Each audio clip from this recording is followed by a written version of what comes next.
So it's interesting to see what's going to happen, first quarter of next year if they start hiking up interest rates. Is that going to forcefully put people to list their house? People are going to be over leveraged. It's a little weird marketplace still. Got the new variant coming out now with COVID, so who knows what's going to happen here. Next chart here. I've been telling people if you thought the past year and a half was a roller coaster, we're not done. The roller coaster is just getting ready to do a couple more loops here.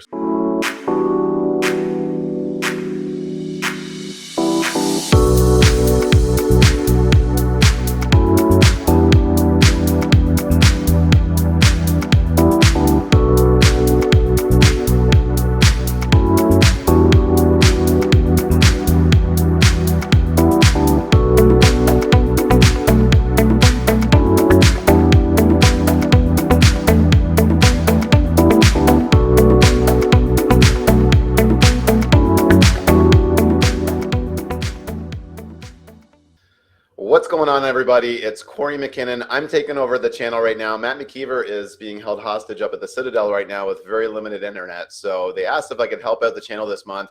And this is going to be one of our last recordings here. And we saved the best for the end. We're going to be talking with Colby Marshall here from the Barrie and surrounding area. Barrie, your past videos have been doing very, very well on the channel. I'm looking forward to hearing the update.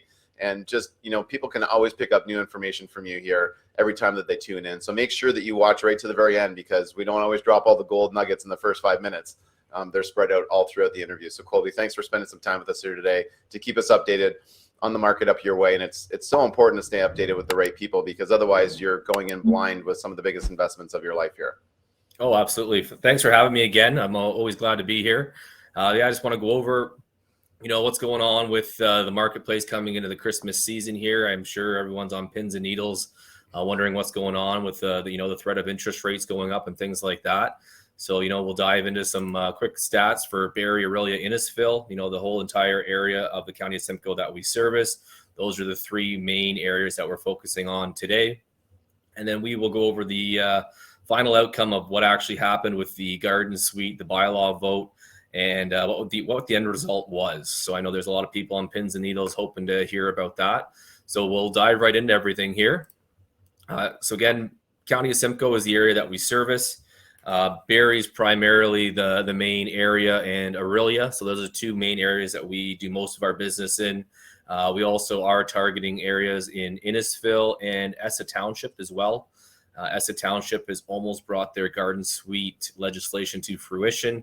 So we're keeping a close eye on that as well to see how that's going to shake out. But again, primarily we're doing business in the Barrie, Orillia marketplaces. So let's go over the stats for Barrie, what's been going on for the last little while. This is the chart for the average sale price for detached homes in Barrie. Again, still trending upwards. We had a bit of a dip in October, but I think that was just lack of inventory, not as many higher end houses. So we're still seeing prices trending up, which is crazy wild. We don't know where this is going to end, but we're still going up, and it's due to lack of supply. Here's the number of active listings in Barrie. It's still declining. So usually, we'll have our hot spring market, which you see here, March, April area. And then usually we have another incline of inventory in the fall market, which is shortly after the long weekend. We never seen that. We've been slowly declining down in inventory right into Christmas. We didn't get the spike in the fall market, which is rather weird. So it's interesting to see what's going to happen, first quarter of next year if they start hiking up interest rates. Is that going to forcefully put people to list their house? People are going to be over leveraged. It's a little weird marketplace still. Got the new variant coming out now with COVID, so who knows what's going to happen here. Next chart here. I've been telling people if you thought the past year and a half was a roller coaster, we're not done. The roller coaster is just getting ready to do a couple more loops here. So for sure, like between the variables that are out of our control. The new COVID variant, and we got BC flooded. A lot of our wood's coming from BC as well. So that's a huge concern for our supply chain as well for the construction side, but we're keeping a pretty close finger on that pulse. So list to sale ratio, again, things are being listed at a certain amount, slightly over 800,000, still competing offers all over the place. So Barrie still trending up, low inventory, competing offers, all that's still going on in the Barrie market. let's touch on Orillia. So It Orillia again. it was a little bit reversed last month, right? I guess, people weren't getting the over asking as much in October, but that came back, I guess, more. Yeah, it skews a little bit here and there. I find when inventory is very, very minimal, that chart, it changes quite frequently. One house that didn't go over could really drastically change the numbers because there's so minimal inventory. So True. it's a bit more touchy, that chart, based on the fact that there's absolutely almost nothing on the marketplace. And we're still seeing declining inventory into the winter, which is not uncommon, but declining to these low numbers is unheard of. So average sale price in Orillia, again, trending up. We're almost hitting 700,000. Some of the premium big lots that we're targeting for clients for second suites and garden suites in the Orillia area, we're picking up for mid to high 700,000s right now. It's pretty crazy. Earlier this year, we were high fives, low sixes, and now we're up mid sevens, which is just craziness. But again, you can see the pricing trending up. Again, active number of listings. We've had the hot spring market, and then it's declining. We didn't even see a spike for the fall market. It was pretty well non-existent. And again, we will be probably continue to decline into the past Christmas. And then hopefully we'll see what happens for the spring market. Fingers crossed, we'll get some inventory and maybe some cooling of this market. But again, with all these variables, who knows what's going to happen. The list versus sale price, this is showing that people are getting under what they're listing for. Just got to be aware that, this could be people grasping at very high numbers and they're not getting them. And that's why this is happening as well. It could be another reasoning behind why the list price is actually higher than the sale price. There is still competing offers in this marketplace. Last one we had 4 offers on it. The other place that we took a run at in Orillia had 12. So, having competing offers in the Orillia space is very real. And again, people do get a little greedy sometimes, grasp at straws at a very high number. And then maybe that's why the chart's gone the other way on this one.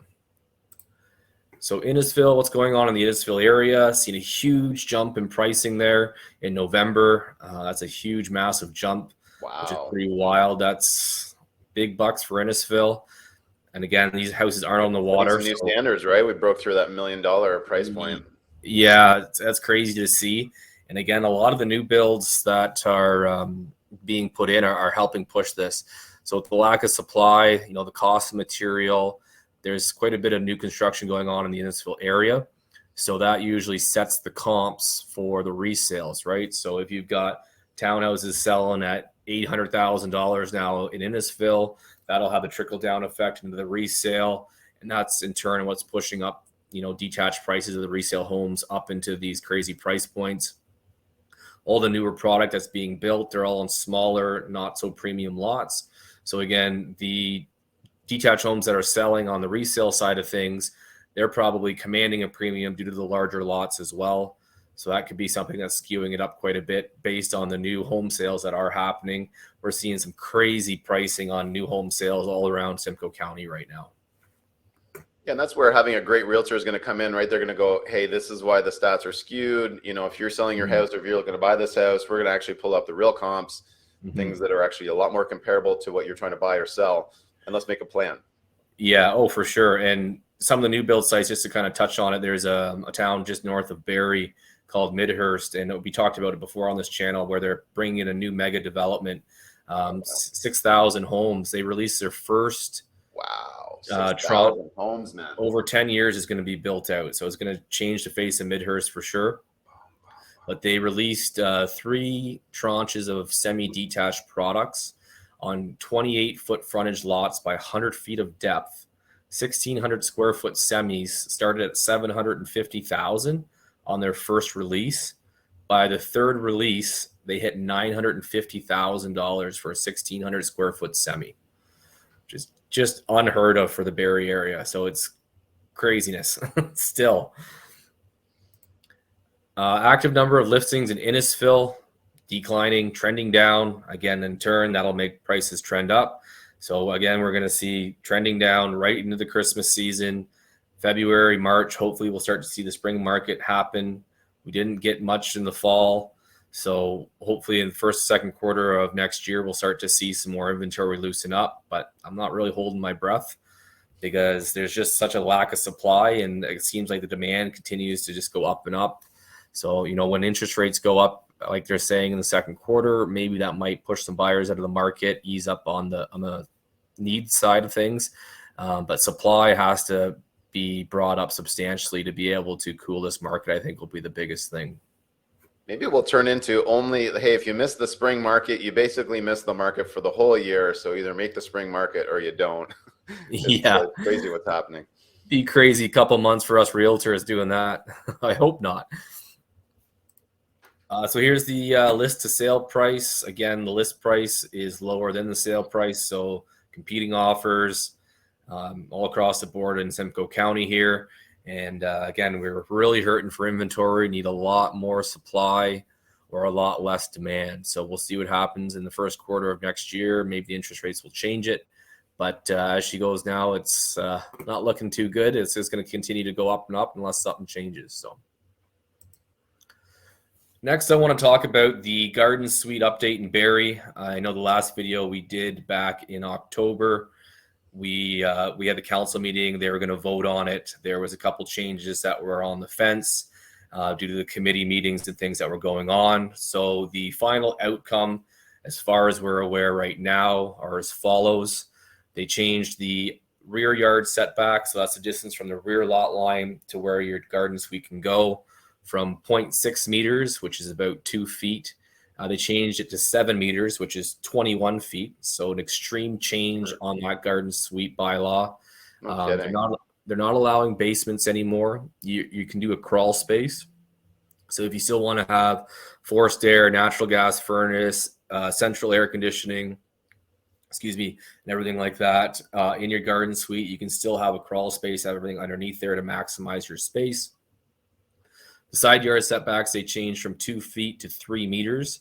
So what that means is from each side yard, you have to have 3 meters setback from each side. So that's 10 feet from each side yard. So you have to be 21 feet from the back and then 10 feet from each side yard. So you have to have a pretty big lot to be able to fit these in now. And they're going to be going up with a premium for sure, because people still want to do these in the Barrie area. We're still getting calls for people to want to do them. And, we're still signing agreements with people to start building for next year. So if you still are interested, you think you have a shot with these new setbacks, still reach out to us. We'll, give you a yay or nay if you'll qualify under the new rules. Some of the other new rules that were voted in is the maximum size of 800 square feet.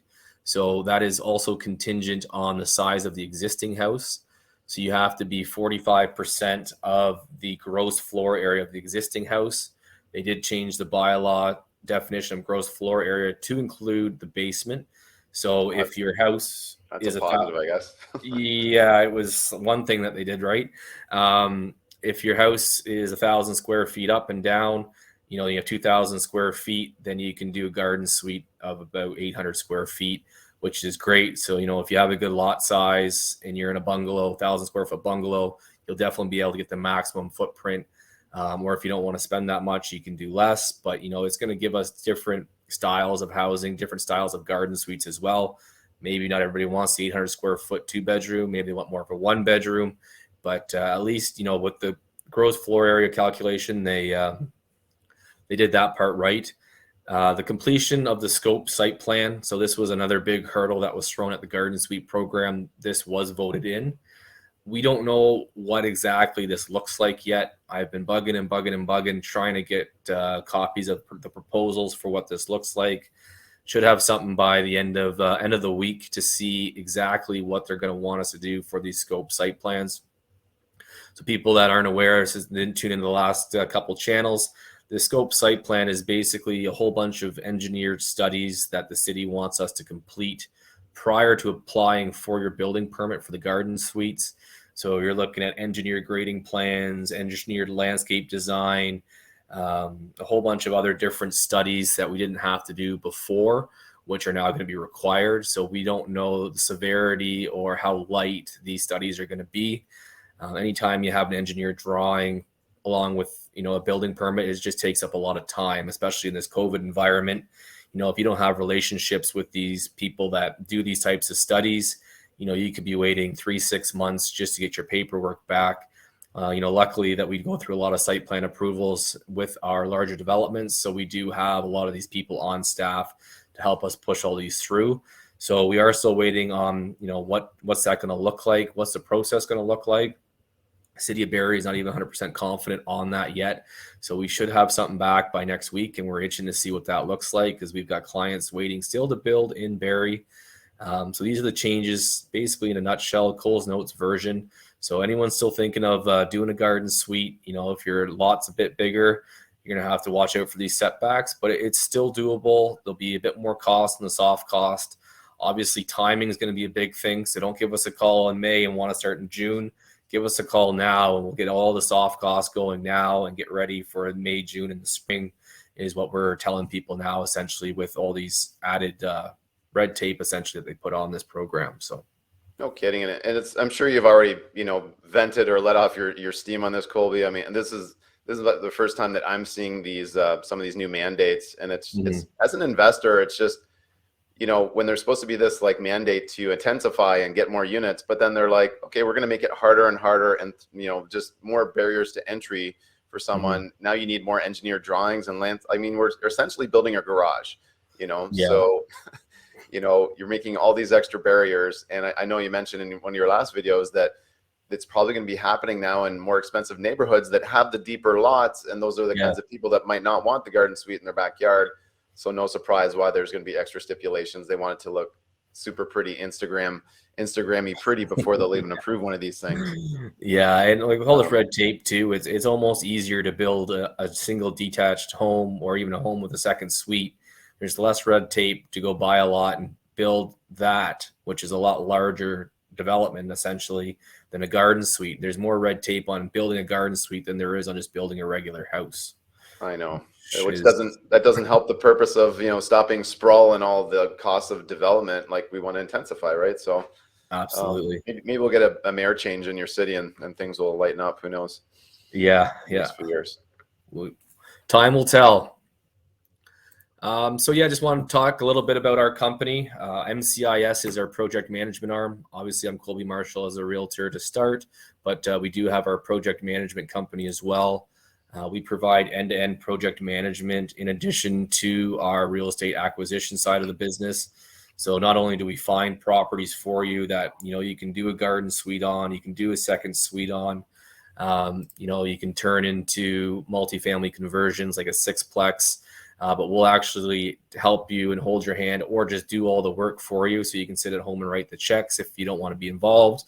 Or we have people that want to be involved and learn, and we hold their hand through the whole process, and we charge a fee for service for that side of things. We've getting into a lot more land development, land assemblies, and lot severances have been quite busy as well in the last year or so. So those are all things that we can help people through. If you want to get plugged into our power team, by all means, come say hi. We have our project management software that we use. So this is Builder Trend. It's an app that goes right on your phone. It's updated in real time. So, we'll update pictures, invoices, floor plans, everything right onto your app. If you want your joint venture partners, if you're in that space, to be privy to the information, we can also send the app to your joint venture partner. We can actually brand the app with your own branding, not our branding, if you wish, if you have JVs. So you look like the rock star doing all the updating and everything like that as well. So it's a great tool. So it's got that white label ability where you can change the branding. That's awesome. Yeah, absolutely. So, if you're Garden Suite Builder Extraordinaire is your business, and we can put your logo right on there and send it to your JV partners, which is pretty cool. So we're all behind the scenes doing everything for you, and you look like a rock star as well too. So love it, man. A couple things to look for, if you are building the garden suites, we are fully Tarion registered. So we are registered with the province of Ontario as registered builders. There are some financing options coming down the tubes for garden suites. If you are Tarion registered, we've heard that possibly Meridian is sniffing around that and a couple other lenders. So if you're looking to have it financed, keep an eye out for those. Keep in contact with your mortgage brokers. But 9 times out of 10, the bank would want a Tarion registered builder to be building it. So that's some added value that we have. We're fully insured. So we've got builder's risk, big liability policy and everything. So we're insured and then some on that end. So, if you are looking to build or hire somebody, ask these questions. They're not cheap or easy things to obtain. So, just do yourself some due diligence, ask those questions if you're looking for people to build garden suites. And that's kind of what we do. The next thing I want to jump in there, Colby, just to, if you back up to your past slide, those are definitely check the box type of things. Mm-hmm. However, I think you're underselling yourself here a little bit, right? Like, what is that builder's experience, and what does that builder's team look like? Will it actually be a better experience working with them? Will you get things done more creatively? Maybe more benefit to the upside. It's like, hey, every square foot really does matter. So let's make sure that this, whether it's 700 or 750 or 800 square feet, really maximizes your rent return. Is there actually synergies in working with that builder? So some builders are just super builder basic, and other ones bring a lot to the table. So I know that you bring a lot to the table just with your background and your experience. So I want to make sure that people realize those are some boxes that are kind of like the more subconscious boxes you got to make sure you check too. Yeah, absolutely. Yeah, thanks for that, for sure.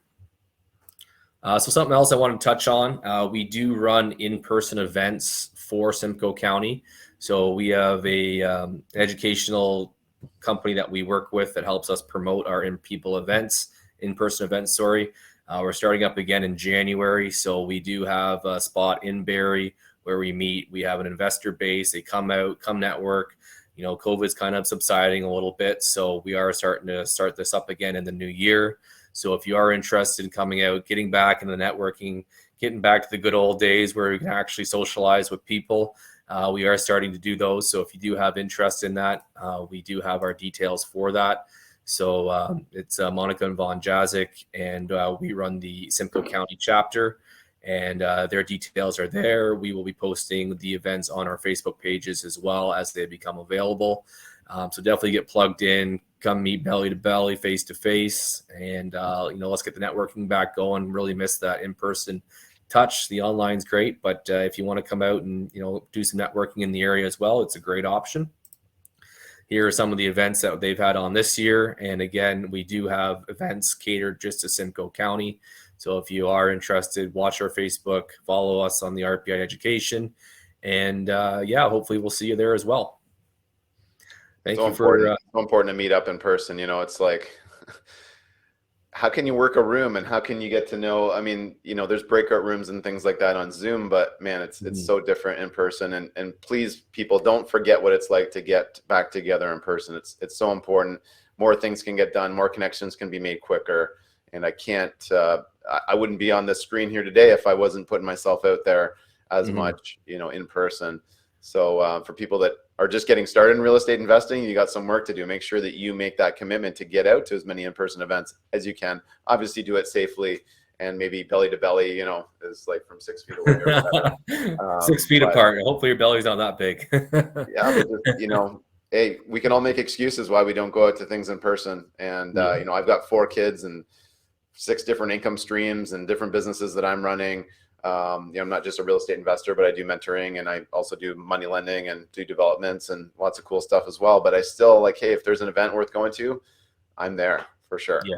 Oh, absolutely. And, if you're not growing, you're dying. So, keep educating yourself, and there's a lot of good information out there. And it's always good to do the in-person stuff because you never know who you're going to meet. And if on the online forum, it's, with the meetups and stuff, it's a bit tougher. And I always love doing the in-person stuff. So. Awesome there, Colby. Well, if I were to ask you a couple more questions, selfish questions, Sure. just about the area, just so I can understand it a little bit more too. Absolutely. For people that are looking for some of the best value, that's a very big county that you look after, which I think is amazing. There's so many great areas up there. Where do you see some of the better value plays, like, and some of the trends, right, with Innisfil and whatnot? So if Barrie is getting expensive, where else can a new investor go where there's still good renters and strong rent rates and those sorts of things, right? If you were to have a crystal ball, where would you recommend people start looking so they're kind of catching a trend from 3, 5, 10 years out from now? Yeah, so Barrie's always the hub, like kind of hub to the north. Innisfil plays off of Barrie. Innisfil's usually about 5 to 10% more than Barrie, just because it's further south. It is a bit further away from the highway. But people that are heading more to the east of the city, it's a more arterial road to get down that way. So Innisfil is good, a bit more pricey. Rents are comparable. The two areas that we're kind of keeping an eye on more proactively is Orillia and Essa Township.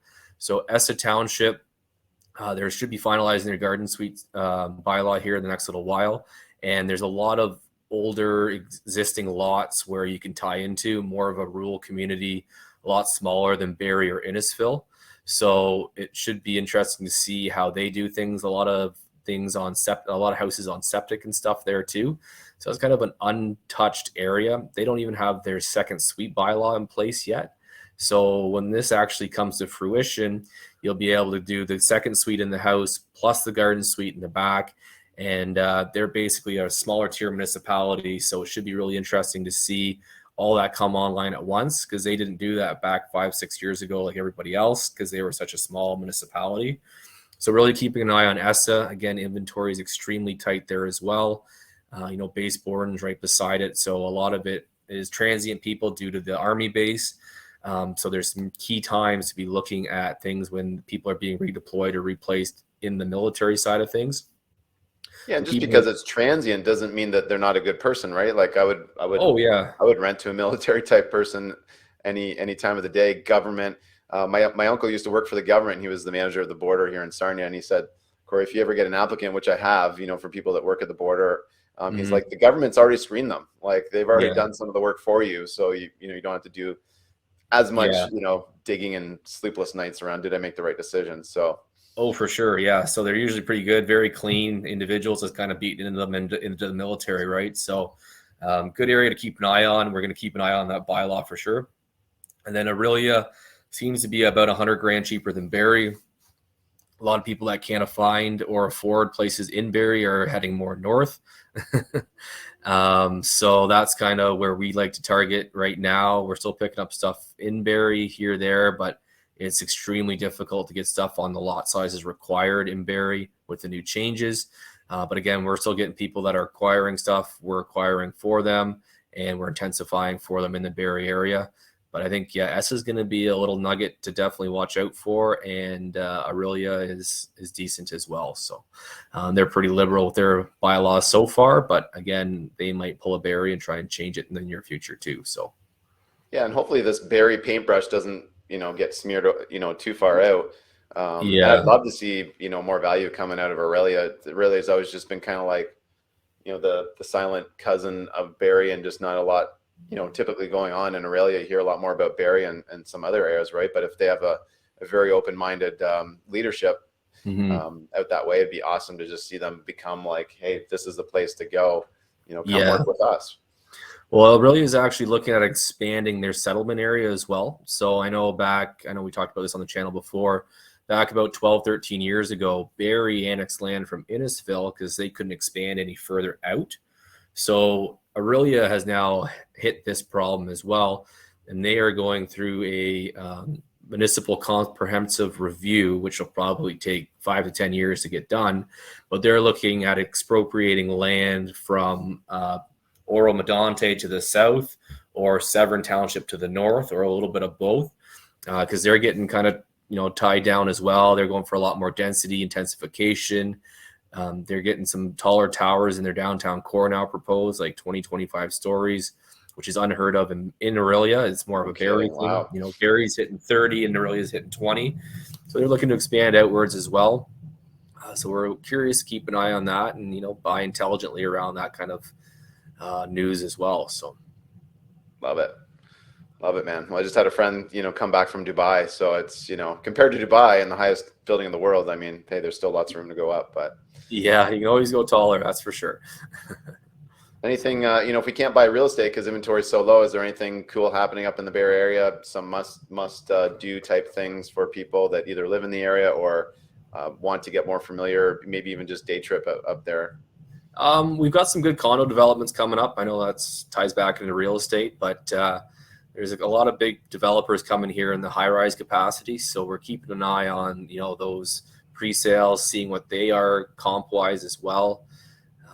Barrie's great in the winter. We got a lot of skiing and stuff around, so we got a lot of good restaurants. So a lot of people come and rent places Airbnbs or hotels and stuff, say in Barrie, then commute to Collingwood or Snow Valley, Horseshoe Valley.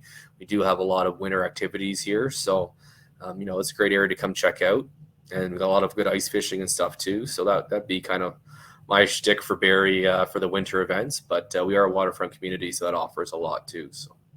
Yeah, or bring your sled, right? A lot of people go sledding up there. Yeah. So. Oh, yeah. We've already got a foot of snow. So happened last night. Oh, wow. I'm sure Sarnia doesn't look like Barrie does right now. No, we got a little bit here, but it's half melted. It's going to be gone probably by tomorrow. So. Oh yeah, we got about a foot over the weekend, so it's very Christmassy outside right now. No kidding. Well, hey, Colby, I think it was awesome spending time. Any last words for the listeners here? I think you're a wealth of knowledge, and you're definitely worth linking arms with to make sure that they don't just get a realtor, but they get a person that can do much more for them. Find the investments, help them develop it, and make sure that they're getting the best return on their dollar. So. Yeah, absolutely. Give us a call. Any questions at all? Want to know if your house could qualify? Again, we're still waiting for the scope of site plan for the garden suites is the biggest thing. Even if you're looking at buying a place, you just want to pick our brain, by all means, give us a call. We hate to see investors get caught in these changing legislations. I know quite a few people did. It was a very abrupt stop to the bylaw that as she was running. So there was some people that were very upset and lost a lot of money there. But if you want to reach out, any questions, give us a call and we'll do our best to get back to you in a timely fashion. And just thanks for having us on. It's always a blast coming on the channel. Amazing, Colby. Well, friends, until next time, I've been a grateful host here. Thanks for spending the time with us here and getting to know us more. There's going to be contacts and links below if you want to find out more about us. We're both very easy to find. So make sure that you know everything about your market before you go to invest, and make sure you're linking up with the right people. So until next time, friends, be amazing and see you again. Thanks for having me. Thank you.